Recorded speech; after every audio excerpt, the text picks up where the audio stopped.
So for today's video mga ka-vlogs is dito po ako sa Chinatown marketing dito sa lungsod ng Coronadal South Cotabato mga ka-vlogs. So ayan, pili lang kayo mga ka-vlogs, mura lang halaga ng kilo po dyan mga ka-vlogs. Kayo na lang po bahala magsabi kung anong gulay yan mga ka-vlogs. Hindi ko na po pwedeng sabihin ng isa-isa kasi ang dami nila mga ka-vlogs. So yan mga ka-vlogs, pili na kayo dyan mga ka-vlogs. At kung dito yan malapit kayo sa Marbil mga ka-vlogs, pwede kayo magbili dito kasi dito ang mura sa bagsakan sa Chinatown. So ito mga ka-vlogs, ang kagandahan dito mga ka-vlogs, pwede ka pa magkape kung gusto mong magkape, kahit anong gusto mong kape mga ka-vlog, basta kape lang.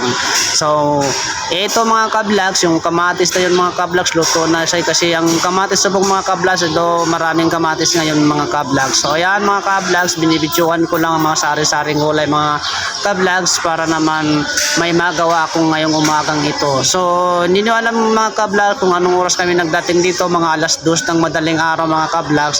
Dito na kami inaabutan ng maaga mga ka-vlogs bago kami uwi sa bahay mga ka-vlogs. So magandang umaga po sa ating lahat mga ka-vlogs. Sana po naway tulungan tayo ng Allah o Diyos na mabuhay tayong lahat mga ka-vlogs. Kasi lahat ng namamalingke, andito na sila mula ng alas 2 hanggang alas 3 hanggang ngayon na.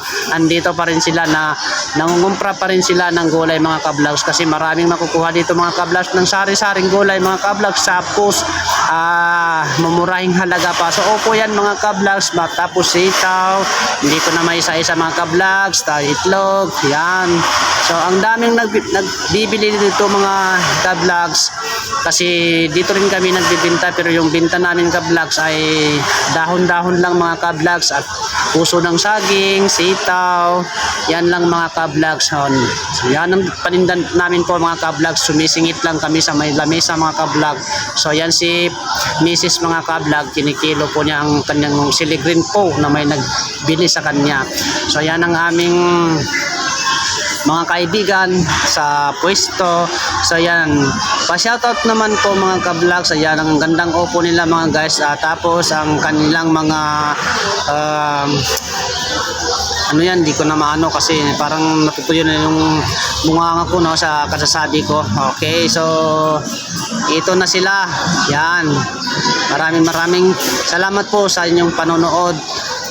Halugbati mga ka-vlogs. Yan, kahit anong kunin yung gulay dito mga ka-vlogs, pwede kayong magbili dito. Mura lang halaga niyan mga ka-vlogs. Yan. Dito na kasi kami nagpunta kasi nung pumunta kami ng Marbil kahapon, hindi kami natuloy kasi ang aming gulo